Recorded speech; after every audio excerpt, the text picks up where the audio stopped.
Hi guys! Welcome to my first vlog. Ngayong hapon ay pinuntahan natin dito sa Santa Ilocos ang kanilang Ipon Festival. Ang Ipon Festival dito sa Santa Ilocos ay ginaganap tuwing October ng buwan. Kaya halika na, puntahan natin ang kanilang pinagmamalaking Ipon Festival. Let's go! Ano na Ange? Halika na! Excited na akong makita ang mga nanguha ng ipon dito sa Parada Santa Ilocos Sur. Let's go! Ano? Kaya pa, sige ipasok mo yan at puntahan na natin sila. Hi, Ange!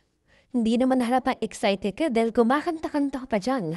O teka, huwag ka muna umalis. Baka maiwanan mo yung backride mo. Baka makurot ka pa sa singit. Kilala mo naman yan. Drabon kong magalit.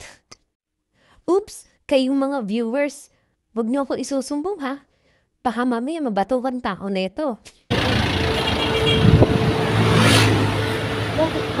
Finally, nakarating din tayo. O teka, bakit parang patras yung video natin? Kanina madilim, ngayon maliwanag. Hayaan niya na. Ang ganda nilang pagmasdan. Naakala mo isang mga nanggaw.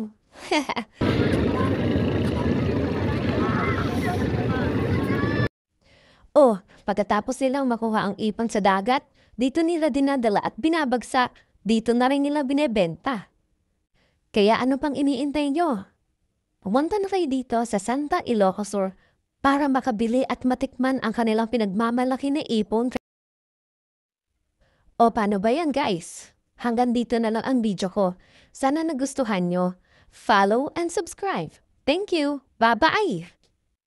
Oh, teka, bumalik ako para sabihin sa'yo mag-follow at subscribe ka na sa aking Facebook account, and Hopia Vids. Thank you! Sana nagustuhan niya aking unang vlog. Sige na, thank you for watching.